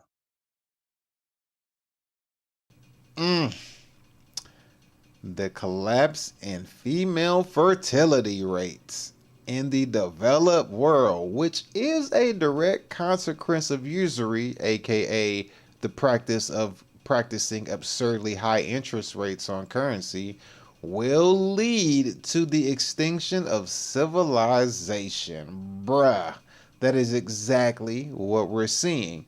The reason why we have low birth rates is because of this direct consequence of usury.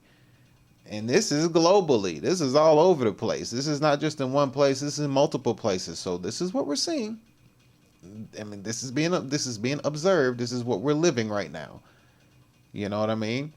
And what tops it all off is that right now women are well, basically, like we live in a matriarchal society where women are dominating right now. So when they were speaking in the beginning of the series, where they talked about how the rich money people, the higher ups, the elite, what they would always do is they would get money and they would hoard it and they would hold on to it, and they wouldn't like use it to stimulate the economy. They would just keep hoarding the money and not sharing it, or not providing any jobs for anybody. They just kept holding this money, and just hoarding it for themselves, and not regulating the economy and spending the money around. When women get a lot of money, that's usually like the case of how women have money. Men will usually put out more businesses that create more jobs that stimulate the economy. But if women get a lot of money, usually what they do is they don't really provide as many jobs, and they'll hoard more for themselves, because themselves, as just women in general, they require more as far as self-maintenance. You know what I mean? Self-maintenance, the hair, the nails, the makeup, the clothes, the material, the luxuries, they require more. So they're going to put less on the society and hoard more money for themselves to keep up with the lifestyle. So you have the collapse of female fertility, plus the amount of money that women are making, which I'm not saying it's bad for women to make money, but you add these things together and you're going to see that you're going to have a huge extinction of a civilization increase faster than just, one said situation. But you can add multiple things on top of this layer. But right here, female fertility is linked to basically a inflated society, a society with high inflation, a society that's being taxed with high interest rates. That's going to cause female fertility to go down. So just know that, your family life is a business. So money is everything in this context. But let's continue. In conclusion, it may be stated that the principal hidden purpose of the banking crisis is to generate a general feeling of desperation and an acclamation for a solution such as a world central bank. A similar situation which prevailed in the United States during the late 19th century, when banking panics were being artificially created in preparation for the imposition of the U.S. Federal Reserve Bank. Whether the parasitic bankers will achieve this objective is open to doubt, as the host may well have vanished by then. The Great Depression of the 21st century. One of the primary causes of the ballooning debt bubble has been the suicidal policy of globalization and free trade, which has resulted in the aforementioned partial deindustrialization of the United States, United Kingdom, and Europe. The relocation of industries to third world countries has precipitated a reduction in the manufacturing base of the developed world, structural unemployment of a permanent nature, and a widening trade gap. If you look down here, I don't know if you can see it, but right here, it shows that this guy basically taking money. You got Detroit, $20 an hour, Mexico, $2 an hour, Indonesia, 20 cents an hour, Vietnam, 2 cents an hour. And it says right here, slavery is such an ugly word. We prefer the term free trade. Oh my goodness, good Lord. In an attempt to maintain their falling standards of living, consumers in these affected countries have been forced to take on increasing levels of personal debt. Thus, in the United States, during the 1980s, $2.37 of private debt was required to produce $1 of growth in GDP. In the 1990s, the figure rose to $2.99, and in the 2000s, there was a dramatic increase to $5.67 for each incremental dollar of economic growth, a level which will soon become untenable. A further aggravating factor is that the rising cost of extracting energy, also known as the Energy Returns on Energy Invested, EROEI, is rapidly approaching a tipping point. According to a Tullett-Prebin report, in 1990, the theoretical cost of energy would have been 2.43% of GDP, and in 2010, it almost doubled to 4.7% of GDP. It is predicted to rise to 9.6% of GDP by 2020 and to 15% by 2030. This decline in energy returns, which will cause the widespread closure of mines and industries and adversely affect agriculture, predicates a very substantial drop in living standards. Escalating extraction costs of energy are not the only predicament facing mankind. During the past 100 years, water consumption has quadrupled and continues to rise.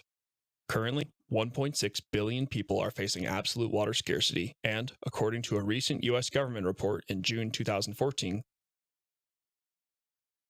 Okay, so a recent report in June 2014. So I don't know when this information was produced, but if he's saying recent June 2014, and he had mentioned earlier about a foreseeable future in 2020, so this is all before the strong flu 19. This is all before that. So this is all before 2020. So this is, yeah, so I'm guessing this was made around 2014, 2015 with this being said right here. global demand for water will exceed supply by 40% by 2030. However, the factor which overrides all these macroeconomic considerations is the collapse in the birth rate of the developed world.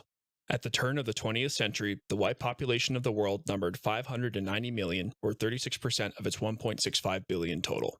In 2016, although that number had increased absolutely to 1 billion, its relative share of the world's population of 7.5 billion has shrunk to 13.3%.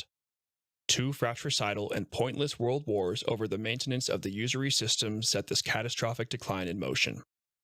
The following table of fertility rates reveals the inevitability and the near mathematical certainty that, by 2100, most of the whites and a large portion of the Asian peoples of Northeast Asia will have died out. The first column of the table of fertility rates above lists all countries with a population in excess of 100 million, while the following table lists the populations of the major white and Far East Asian countries. The accepted fertility rate for the replacement of a population is 2.11. Thus, the white, Chinese, and Japanese populations will be severely depleted within 3 generations, and, unless the fertility rate substantially increases, will face eventual extinction. Okay, so oh man, the white, Chinese, and Japanese population will be severely depleted within 3 generations unless the fertility rate substantially increases. So 2100 is like doomsday is what we're looking at as far as these people go, and what we're seeing right now is, I don't know. I would say that with this, I don't think AI was taken into context. Maybe it was, maybe it wasn't, or maybe that's why they're on a rush right now so bad to get this AI put out, because China's going hard with AI, US going hard with AI. So it could be, part of the reason why we're seeing things and people go so hard for AI. But then again, it also could be a power play, because then they could control the small family and the small few. The small few could control so many. So it could just be a power play, knowing that if civilization is going to shrink, then they can move with nature and be like, well, if it's not going to be very many of us, if nature is going to make sure that not very many of us are going to survive, then they're going to be a part of the few that's going to survive that are going to control the many. At least that's how I would think of it if I was in that position. And, unless the fertility rate substantially increases, will face eventual extinction. From the above table, it may be noted that a fertility rate of 1.3 would take 80 to 100 years to reverse, which is well nigh impossible, while historically, a fertility rate of 1.9 has never been reversed. Moreover, the sharpness of the decline in the white population is concealed by virtue of the fact that large numbers of non-whites, who have much higher rates of fertility, are included in these fertility rates.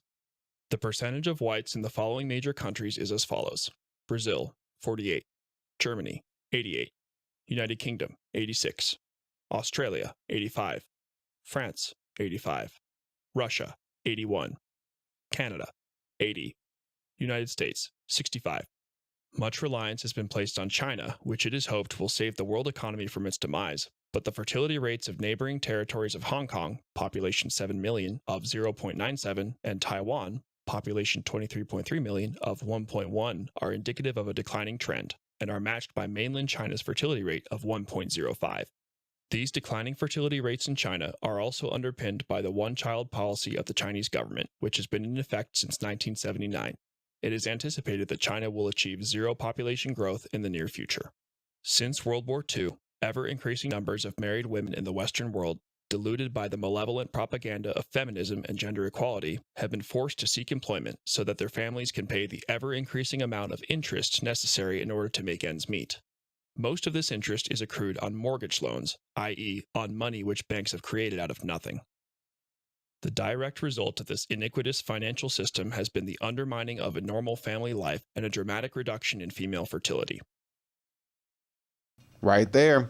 When you realize the feminist movement is a government scam so they can get the other half of the population working so they can double the tax intake or raise your children by their standards. Basically, that's it. And it says right here, the direct result of this iniquitous financial system has been the undermining of normal family life and a dramatic reduction in female fertility. Exactly. Most of this interest is secured on the mortgage loans on money which banks have created out of nothing. Exactly. So whenever a central bank controls your economy, which is what all these people have been fighting for all the way back to Julius Caesar, and if you just do your research, you might be able to find out all the way up to current, that once a bank gets you to use their currency and get you to move out of whatever currency you were using or just money, i.e. gold and silver, if a central bank can come in and control the nation's currency, then they can dictate how a society will be ran, how female fertility will increase and how it will decrease. They have control over all of that once you get control of a nation's currency. According to Aaron Russo, the Rockefellers were behind this diabolical scheme, which was created to draw women into the income tax net, place their children in school at an early age where they could be indoctrinated, destabilize society, and set up the New World Order. In this manner, the link between usury and demographic decline has been established. Even if the usury system should be abolished in its entirety within the next 5 to 10 years, these trends will not be easily reversed over both the short and medium term. If usury remains intact, then the world must brace itself for a depression similar to the Dark Ages, which will last for many centuries. In the preceding chapters, the Dark Ages, which lasted for many centuries.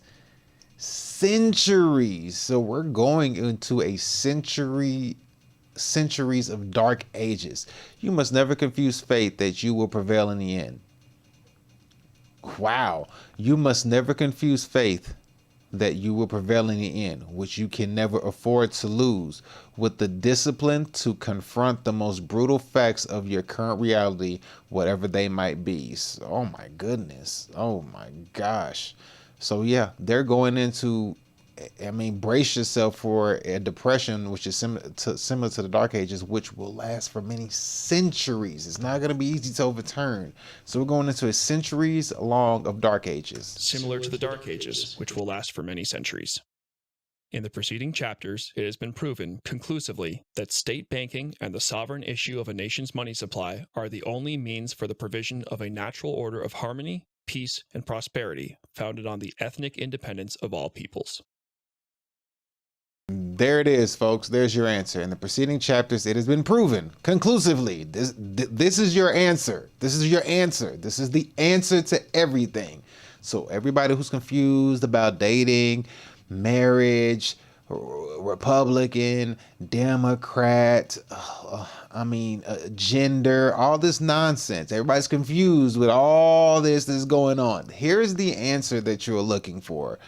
In the preceding chapters, it has been proven conclusively that state banking and the sovereign issue of a nation's money supply are the only means for the provision of a natural order of harmony, peace, and prosperity founded on the ethnic independence of all people. That is the only way we will be able to fix anything. State banking and the sovereign issue of a nation's money supply are the only means. That's it.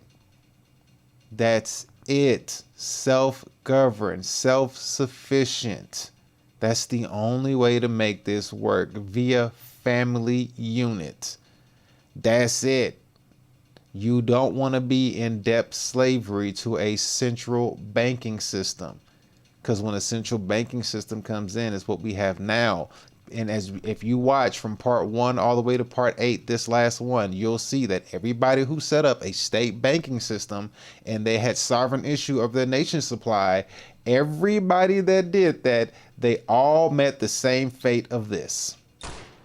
That's how it always ended. That's how it always ended. So there's your answer right there. The past 300 years, notwithstanding numerous technological advancements, have witnessed a progressive deterioration in Western and European standards of civilization. The excessive concentration of power and wealth, based exclusively on dishonest banking methods, has enabled a tiny minority of criminal bankers to control the media and educational processes, and thereby to brainwash a mindless and atomized humanity, deluded by the spurious comforts of democracy and materialism into suicidal practices of savage, bloody, and pointless wars, central banking, and cultural degradation, which will eventually result in its demographic extinction.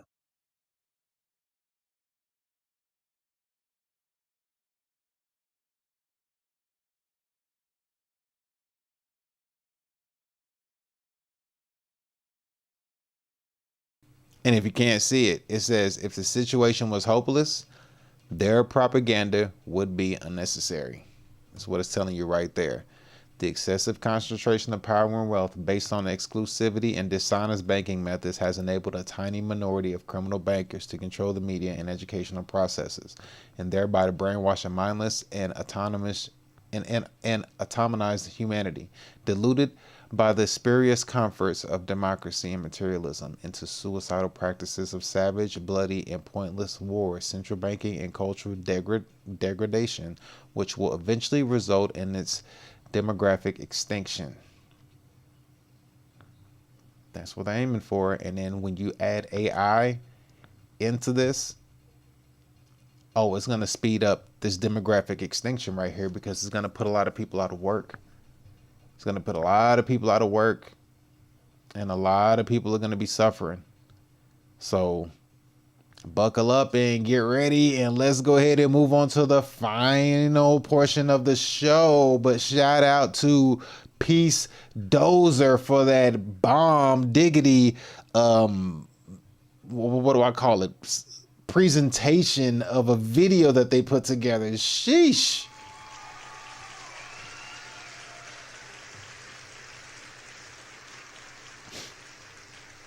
And as we move into AI, we're going to take a look at something right before we hop into the video. We're going to look at how AI has been going lately. And we're going to take a good look and see how AI is revolutionized. So let's go ahead and take a look at this as we move on to the next portion of the show. We're going to change that banner and put it to AI Rising. And let's see if you could have a conversation with someone from the 1500s. Let's see what they would say. And let's see if what they say have anything to do with the last video that we just watched. Let's just check and see. Let's check this out. Here we go. You ready? Okay, good. I thought my mic was off. You ready? Here we go. Let's see what they got to say. Here we go. Right now. Woke up, stepped in dung, got taxed, and that was before breakfast. Do you enjoy your Woke up, stepped in dung, got taxed. There it is. Bro already knew I got taxed. By who? Central bankers from the 1500s, just like that. But let's keep going. work? Ah, yeah. It's honest work, and no one talks back. What do you think of King Henry? Oh, well, he's very committed to marrying. How's the health situation looking? Well, everyone I saw yesterday is dead today. So, how do you respond to the witch accusations? If I were a witch, you'd already be a frog. What's the biggest challenge for a noblewoman these days? 3 hours to get dressed, and still no pockets. how's business? Flour shortage, the oven is cursed, and rats. Lots of rats. What's life like for a farmer right now? Hard work, sore back, but the soil is good this year. Might even eat something with meat next week. What's life like for you right now? Woke up, stepped in dung, got taxed, and that was before breakfast. Do you enjoy your work? Ah, yeah. It's honest work, and no one talks back. What do you think of King Henry? Oh, well, he's very committed to marrying. How's the health situation looking?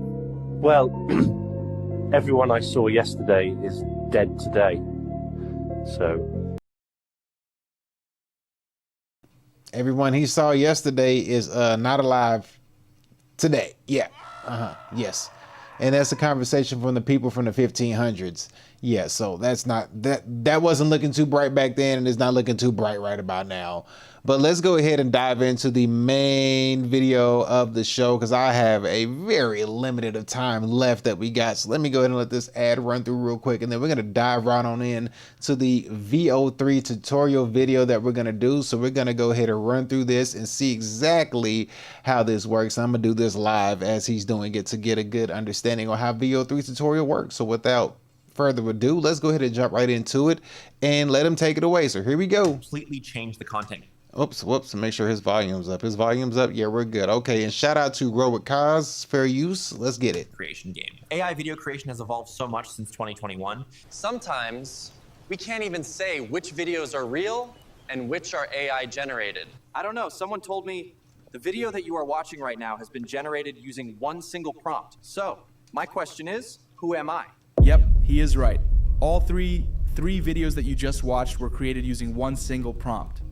No editing or voiceovers added, just one single prompt, VEO3. Or else we can say Google AI just changed the whole AI generated video market. And I can say that this might be the best AI video generator that has been created so far. Last year we got Sora AI from OpenAI, and we have Kling AI, but when I compare the quality, accuracy, and the time that it takes to create a video, I think VEO3 is the best. So I'm gonna show you how to use this AI tool to generate videos. And let's see whether it is worth the price or not. This is not a sponsored video, I'm just sharing my honest opinion, guys. Have you remembered this viral video of Will Smith eating spaghetti? We never thought that this AI video technology would improve from this to this. I literally made this using a single prompt. That's the power of AI. Now let me show you something really cool.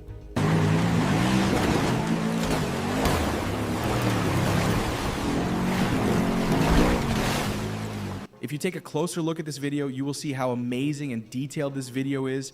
You can even see the water drops on the camera, and this camera movement is literally similar to a high-budget movie studio.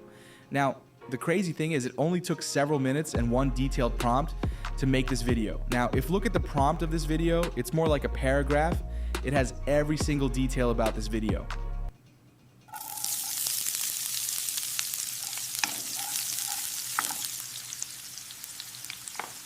Believe it or not, this is not a real cooking video. I mean, it's just a matter of time when people start to make AI cooking YouTube channels with these videos. Now, if you take a look at the prompt of this video, it's a very simple prompt and specifically added the audio track, which is this distinct sizzle sound. Now, what you need to understand is that if you want to get good results with this AI, you need to have a prompt with clear instructions. Now, let's go ahead and create some videos. First, you need to go to Google and search for VEO3. Then you will come to this page. Now you need to click the try and flow option to access VEO3. Okay, cool. So that's where I'm at over here on this side. You can't see it, but I'm going to try to mimic where he's going and what he's doing while he's doing this. So I'm going to see if I can make something out of what he's doing, which I've done already, but I want to see what this video has to offer, and let's see what we can do. Then click the create with flow option. Okay. Then you have to sign up using your Google account, and once it's done, you will come to this page, which is where all the magic happens. But as you see here, we don't have any credits to make a new video, so you need to subscribe to this first. Now don't worry, you don't have to pay for this, because they will give the first month for free. You can get 1,000 credits with this free plan, but for first month only. So you can try this today with me. I have signed up and got the first 1,000 credits, and I've already generated several videos with those credits. Let's first generate something cool and simple, like in 1860, a pirate ship is coming toward an island, and two young boys are looking at the ship from the cliff top with strong coastal wind. But let's generate this. As you can see here, the video is currently generating. Looks like the video is complete, but there is no audio and the quality is not as we expected. I'm not saying this is a bad AI video. Honestly, this is actually good. I mean, we didn't provide much detail, but the reason for that is we actually didn't use VEO3. We used the earlier version. That's why this video doesn't have an audio track. So how to use VEO3 with audio capabilities? It's simple. Let me show you. First, you need to click this and select the text to video option. I will talk about the other two later, and now you need to click this small icon to go to settings. Now here you can select how many outputs you want this AI to generate. I'm going to select one output because we have limited credits. And if you click this, you can actually see that we have used VEO2, which is the previous model. Now, what you need to do is select this VEO3 model Yeah, it's gonna cost us more credits. 100 credits per video. However, VO2 model only costs like 10 credits. So, let's see what credits per video. However, VO2 model only costs like 10 credits. Wait, hold on. What did he More say? Credits. Which one did he do? What you need to do is select this VO3 model. Yeah, it's gonna cost us more credits. What you need to do is you can actually see that we have used. So he has the VO3 highest quality, and on my side I have fast text to video, beta audio, fast, and then I have quality. So I'm gonna go with quality. Yeah, I'm gonna do that. So let's continue. Here we go. VO2, which is the previous model. Now, what you need to do is select this VO3 model. Yeah, it's gonna cost us more credits. 100 credits per video. However, VO2 model only costs like 10 credits. So, let's see whether it's worth it or not. I'm gonna use the same previous prompt, and I have removed the pirate ship because it says that you can't use that word. And I'm gonna add a dialogue to one of these boys, which is this. They are coming, we need to get back to village. And let's add some wind and wave sounds to this as well. Looks like the video is completed. Now you can click this download button and select a quality. I'm gonna go with 720p quality, and let's check out the video. There have been students from various schools playing in the golf course construction Really, they just really zones, hit us with an ad right there, that quickly, that smooth. Don't worry, this ad will go by very, very fast. So I'm gonna try to create my own video as well, but I'm curious as to what words you can and cannot say, since they can't use the word pirate, which is interesting. But with that being said, let's continue and let them finish up on this. So they use the same thing, added a couple different things to it. Let's see what they got. They are coming. We need to get back to the village. I had to change the prompt to 2 men instead of 2 boys because, I don't know, they won't let me generate a video with 2 boys. Actually, this video is great, but it's more like a part of a video game, so let's try something else, something more detailed. I'm gonna go back to ChatGPT and ask it to generate some prompts. First, you need to ask ChatGPT like this. Act as a prompt engineer and develop detailed prompts to generate videos for the following requests. Now, once you provide the scene you want, ChatGPT will give you highly detailed prompts. The first scene is going to be a biker who is driving a Honda Montesa Coda on a road in Africa surrounded by forest, chased by 2 jeeps full of people, and the biker drives the bike very fast, and jumps off the cliff. And while jumping, he says, "Oh man, this is crazy." Add suitable sound effects to the prompt as well. Now, as you can see here, we have a detailed prompt, but I'm gonna ask ChatGPT to convert this into 1 paragraph. Now, this is better. Let's copy this prompt and okay, so let's see. So whenever you do that, I don't know if you saw what he had right there. So he had visual style, aspect ratio. He didn't show us everything. To the prompt as well. Now, as you can, he had sound effects, optional parameters. Oh, he had all this stuff, and he put in what he wanted for his video. So I'm gonna let him do his first, then I'm gonna go back and do mine in a little bit. So let's go ahead and let him go, and then I'll start from the prompt part and just go forward. You can see here we have a detailed prompt, but I'm gonna ask ChatGPT to convert this into 1 paragraph. Now, this is better. Let's copy this prompt and generate the video.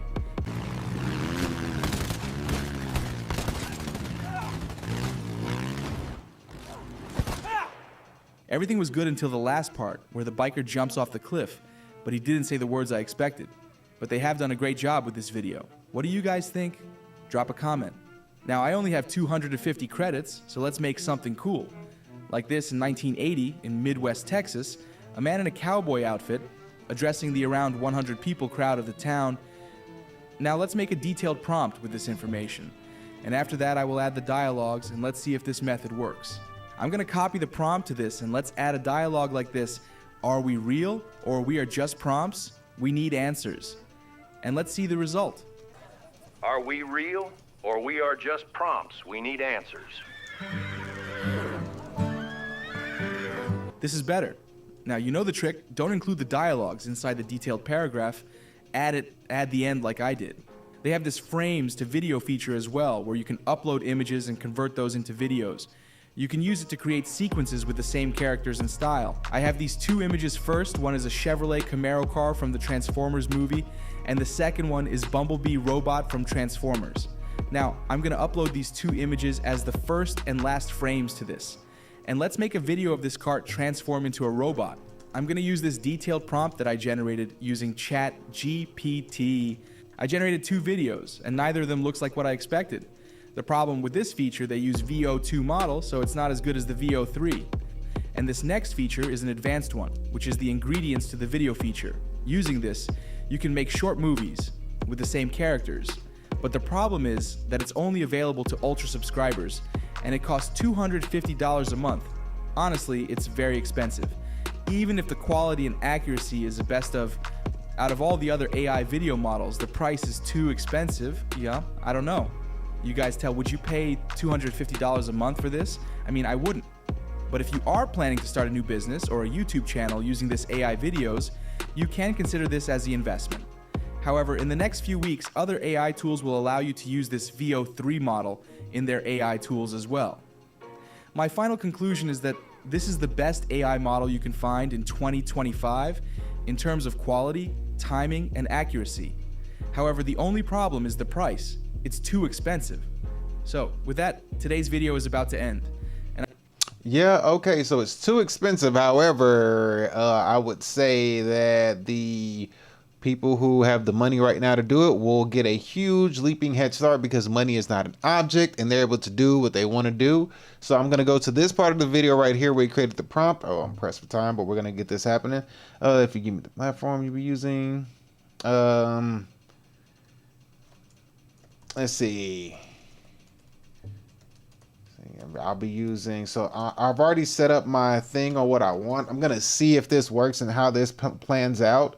So let's see what we have, and let me see. So basically what I did was I wanted to see if it could I was wanting to see if it would basically do like one of my fitness videos, kind of take a similar workout from what I was doing and see if it could put it into a, you know, just a random video. So I want to see if it could find me in YouTube and potentially recreate me and then have me doing a workout on a beach somewhere. So that's what I'm doing. So I've already got the prompt and stuff put in. I'm going to try to narrow it down to just a paragraph. So just give me a few seconds. Let me see. Prompt templates. Let's see. Let me see here. So we got that.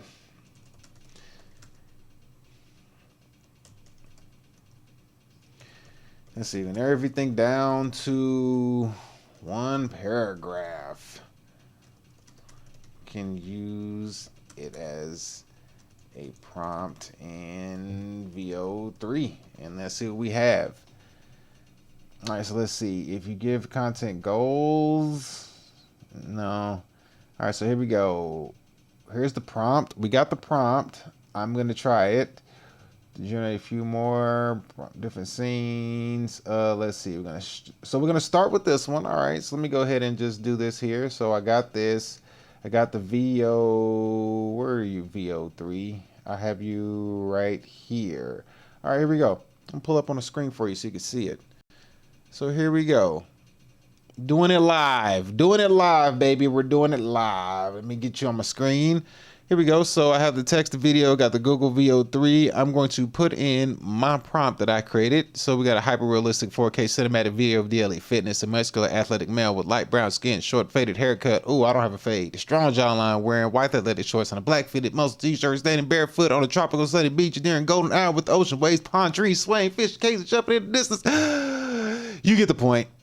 All right, so then we're going to see in this says, then he speaks clearly to the cameras. Okay, guys, let's get a good workout in today with a natural voice tone, clear lip sync, and background audio, including ocean waves, breeze, subtle birds, applying vibrant color grading and realistic. Oh, man, that's going to be good. So we're going to go ahead and hit that button. Boom.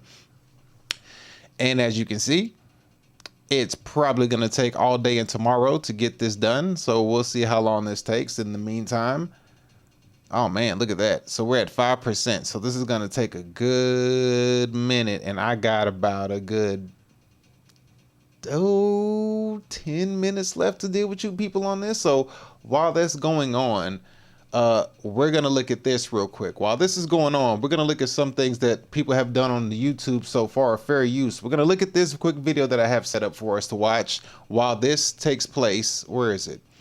Where's the VEO3? Oh, I don't want to click on the wrong thing and show you guys something you shouldn't be seeing. That'd be so embarrassing. I don't want to embarrass myself. Where is it? Where is it? Where is it? Don't I have the VEO through flow? Here it is. Okay, I'm gonna put it right next to that right there. Cool. There we go. So we got that set up there. So we're gonna watch this quick. It says Jurassic Park, but it's ruined by AI. So we're gonna watch a quick little snippet of this, and we'll hop back in. It's already at 25% and counting. So we're gonna see.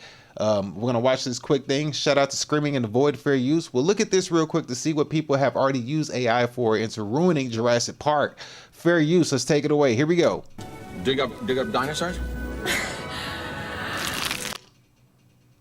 Probably one. Oh my goodness. And of course they will pull an ad right out of the pocket as soon as I try to use it. But in about 3 more seconds, we're going to go ahead and get back to the screen. And as you can see, bam, we are already back at it. There it goes. Here we go. Dr. Sapper, I refuse to believe that you aren't familiar with the concept of attraction. I bring scientists, you bring a rock star.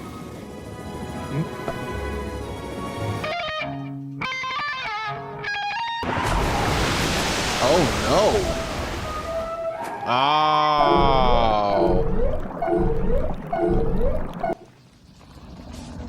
Well, look at the power of AI. This is crazy. Oh, come on. Don't play this song. I can't. They're gonna give me copyright. So this is what happens when AI gets a hold of Jurassic Park.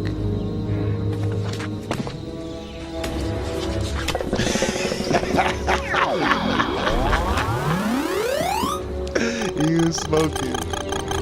Since the Cretaceous period. I mean, this thing is Turn that hit. Bruh.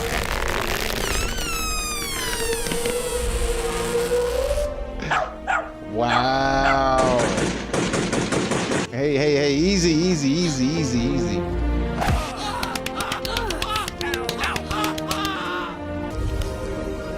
T-Rex? Mm-hmm. You said you've got a T-Rex? Uh-huh. Say again. We got a T-Rex show. We got a T-Rex show. We got a T-Rex show. We got a T-Rex show. Oh, come on. All right, come on. Don't give me fair use. I mean, don't give me copyright strike. They're totally wrong. This is a warm body. Ew.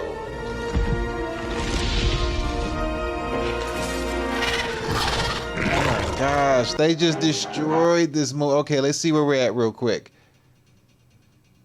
The prompt is in violation of our policies. Oh, what is it in violation of? Wait, what is it? What did it say it's in violation of? Why is it in violation? What is the policy? What did we violate? Oh, come on. Fail regeneration. What is it? What did we do wrong? Let's try it again. And let's see if it tells us what is violating. I need to know what is violating in order for me to... I don't see anything wrong that it violated, but they're telling me that it violated something. I don't see it. It didn't tell me. It just kept going. All right, well, we're going to try it again and see what happens. So here we go.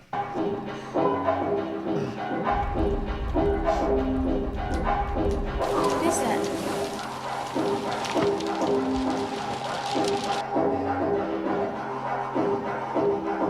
Oh, they wrong. They put Diddy in there with baby oil. They so wrong. I remember that part of the movie. Dude was taking a dump. Wow.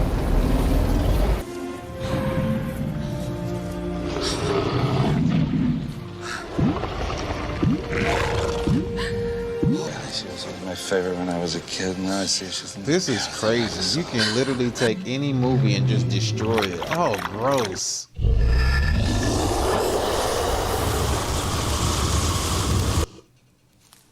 Oh my goodness. All right, let's see. Do they tell us what we violated this time? Nothing? Come on. If we violated something, just tell us so we know. We're at 40%.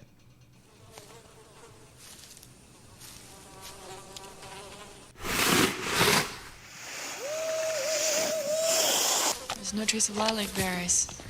It's so odd, though.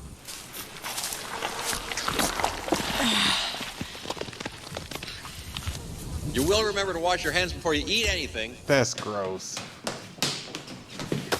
That is just gross.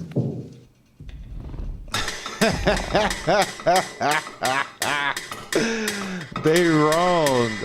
Oh my goodness, this is wrong.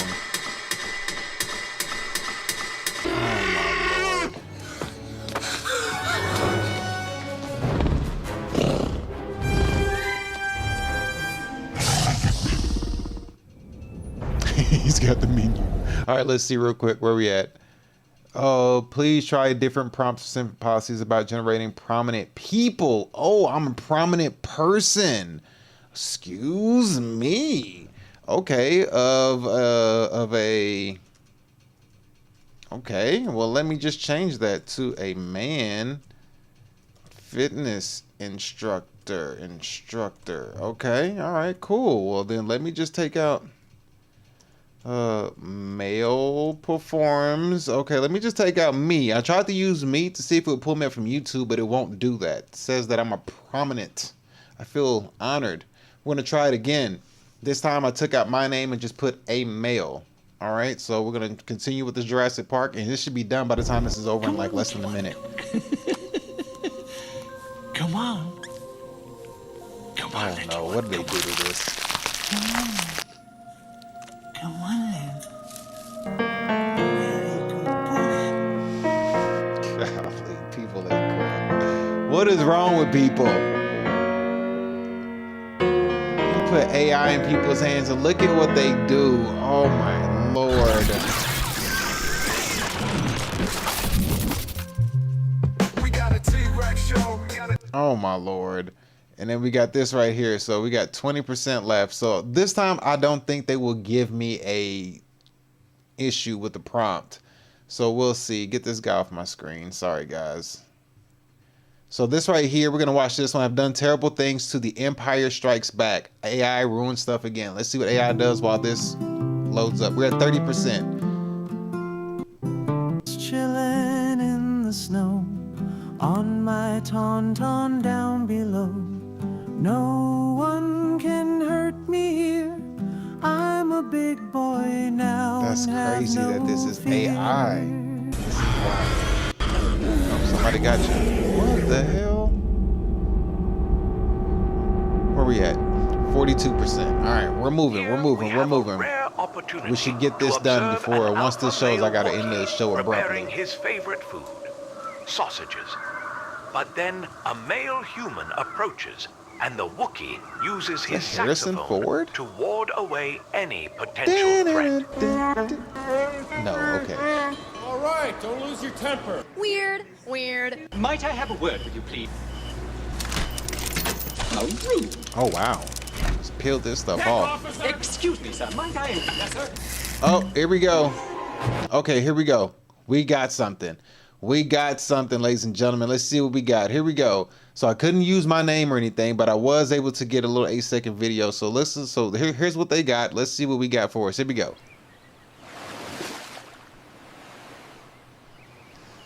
Okay, guys, let's get a good workout in today. Interesting. Okay, guys, let's get a good workout in today. Oh, we got the fish jumping in the background. You see the fish? I asked for fish to be jumping in the background. They did at the very beginning. You see it? All right. Okay, guys, let's get a good workout in today. So what do y'all think? Did my own prompt. Took myself out. Okay, guys, let's get a good workout in today. Got the Australian accent there. Erwin style. Okay, guys, let's get a good workout in today. 8-second clip. Not bad. You know what I mean? Just thought of a prompt, put it together, and we made it happen. So that's not bad. Okay, guys, let's get a good workout in today. All right, so to use what they asked us to use, it actually does work. Okay, guys, let's get a good workout in today. If I could mute you, that would be great, and I would just let the video keep playing, but that's it right there. That's just a quick way to run through a quick prompt just to show you how the Google VEO3 thing works and just to show you that it's actually doable for anybody. It just, like he said, it just costs an arm and a leg to do, and you only get 8-second clips, and if you want to actually do it, you have to make a bunch of 8-second clips and then put them together in a different video editing software and then make it into like an actual long clip. But with that being said, y'all, I gotta roll up out of here. I don't have much time left. I just want to make sure we got all segments of the show, and I said I would do the VEO3 tutorial, which we just did. Short, sweet, simple, straight to the point, just to show you the power of AI and how things are going, and anybody can do it. You just got to put your mind to it and get it done and get as many certificates and as you can and have fun with it along the way. Don't let it stress you out. Enjoy it, play with it like it's a toy, because clearly, as you can see, you can do dang near whatever you want, but they do have restrictions because I couldn't use my own name inside of the prompt usage because it said I was a prominent figure. I feel honored. With that being said, man, I catch y'all later. We'll see y'all on Monday. Take care of yourself. Peace.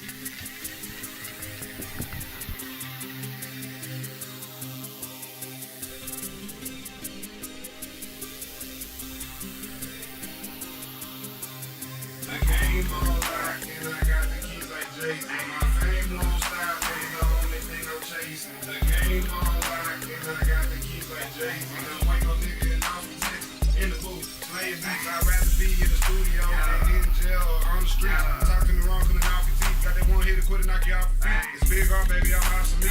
Pockets chunky like cottage cheese. Real nigga, I just gotta be. Smoking weed that don't gotta see.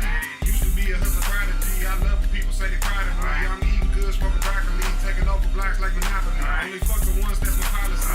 Most of these hoes trying to cause a scene. Like niggas mad they not on the team. See, I got bread, then buy the dream. The game on like, and I got the keys like Jay. My fame won't stop, no, the only thing I'm chasing. The game on like, and I got the keys like Jay. My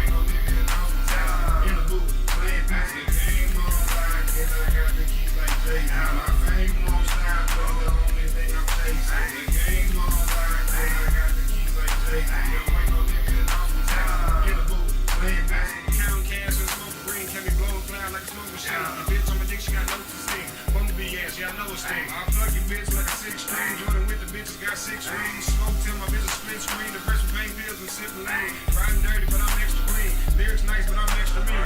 All-star, heavyweight like Wolverine. The bitch line like she over me. I flip money like Clover G. Gang hustle like TIP. It's all baby like DIG.